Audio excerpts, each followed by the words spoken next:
Hello and welcome to our Bible study. If you've just joined us, we're on a tour through the Bible.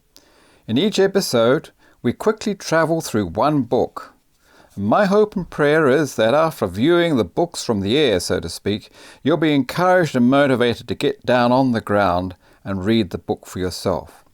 Well, today we are reached a significant turning point. The first 5 books of the Bible, Genesis through to Deuteronomy, are called the books of the law. Now, with the book of Joshua, we begin the history books. These cover the period from the conquest of the promised land by Joshua through to the return from exile in Babylon, approximately 900 years after Joshua. In these history books, we learn a lot about God and His ways. We learn not by theological descriptions or formulas, but by watching and listening. When John the Baptist's disciples came to Jesus asking if he was indeed the long-promised Messiah, Jesus answers them by telling them to watch and listen to what he was doing, and then report back to John. That's in Matthew chapter 11, verses 2 to 6. This is the method God uses to instruct us about himself in the history books of the Bible. So these are not just histories of events thousands of years ago, but a progressive revelation of the character of God. And I have to warn you that some of what we learn about God does not sit easily with many modern Christians who are comfortable with God who is merely a God of love and forgiveness. Now, the book of Joshua begins where Deuteronomy ends. Moses has died and Joshua takes on the leadership. It was Joshua's task to lead the conquest of the land God had promised. He had been Israel's chief military commander throughout 40 years in the wilderness. And now, in his late 80s, he is tasked with the greatest challenge of his life. Chapter 1 records the words God spoke to him after Moses had died. His instructions are simple yet challenging. He had to listen and do exactly what God tells him to. He must meditate on the law every day and do it exactly what it says. And 3 times God says to him, "This is my command. Be strong and courageous. Do not be afraid or discouraged, for the Lord your God is with you wherever you go." It's in Joshua chapter 1, verse 16. Now this introduces the most important principle that we must understand about this book. The Israelites' success in conquering the land does not depend on their military strength. The Lord will give them victory because He is fulfilling His side of the covenant. The Israelites will face overwhelming odds, powerful military alliances of kings, and strongly fortified cities, which they will overcome, but only if they remain obedient and faithful to God. The first challenge was Jericho. Jericho was a large fortified city. Archaeological discoveries have shown that there were a series of walls and embankments, so that the upper level of the walls were some 14 meters or 46 feet above the surrounding land, and were between 2 and 4 meters thick. It was, in other words, impregnable. After the people crossed the Jordan, which in itself was a miracle similar to the crossing of the Red Sea, Joshua went out by himself to view the city. In the wilderness he encounters an armed man and challenged him, "Are you for us or against us?" The man replies, "Neither one. I am the commander of the Lord's army." At this, Joshua fell with his face to the ground in reverence. "I am at your command," Joshua said. "What do you want your servant to do?"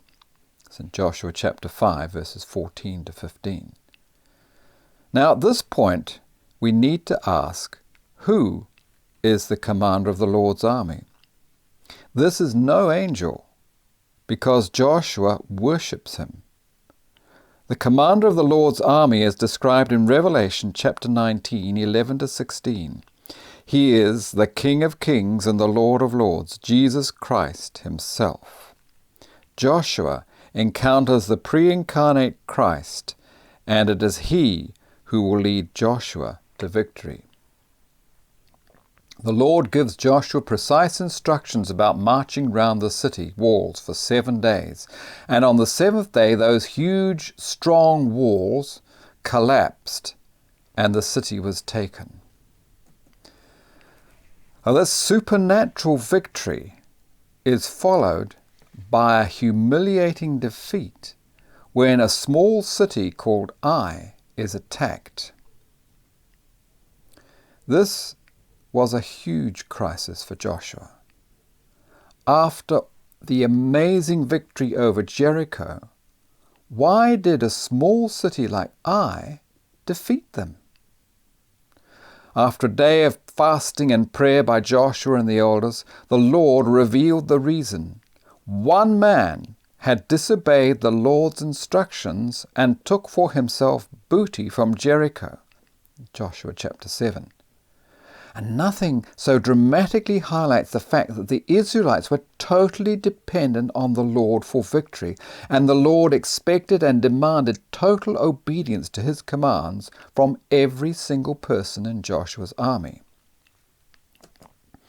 After Ai was taken, Joshua and the leaders were deceived into making a treaty with a large city called Gibeon. It's in Joshua chapter 9. They were deceived because they failed to consult the Lord before agreeing to the treaty. Nonetheless, because they had made a covenant with the Gibeonites, the Lord required them to honor the agreement.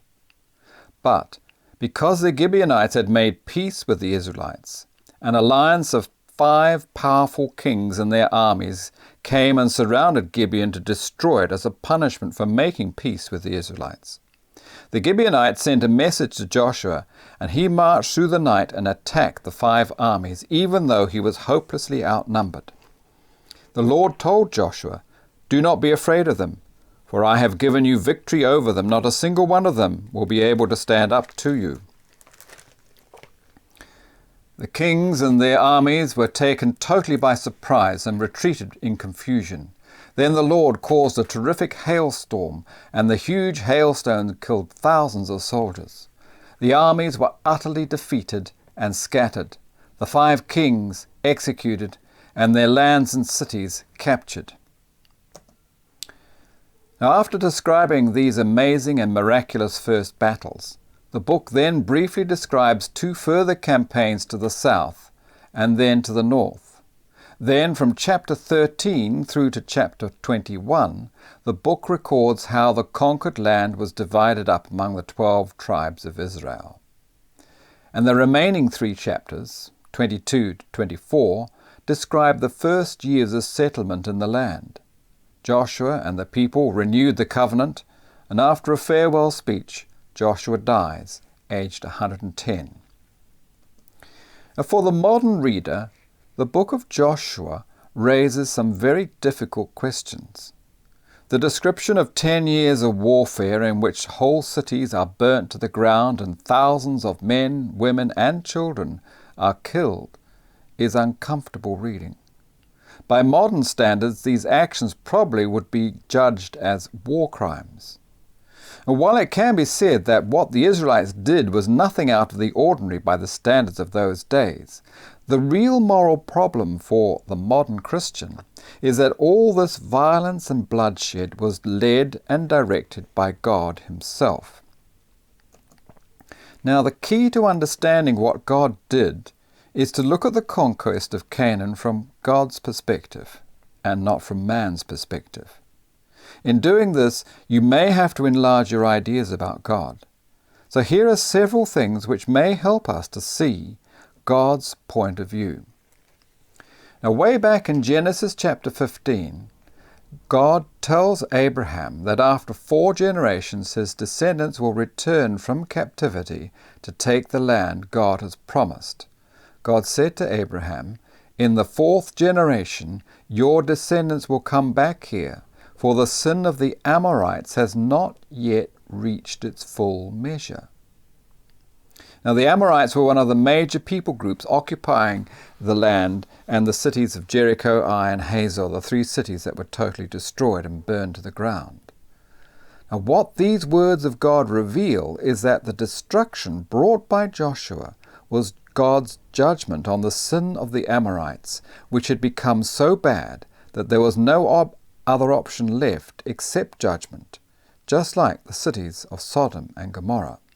Incidentally, these three cities, Jericho, Ai, and Hazor, were the only three cities that were completely and totally destroyed, right down to the last living thing.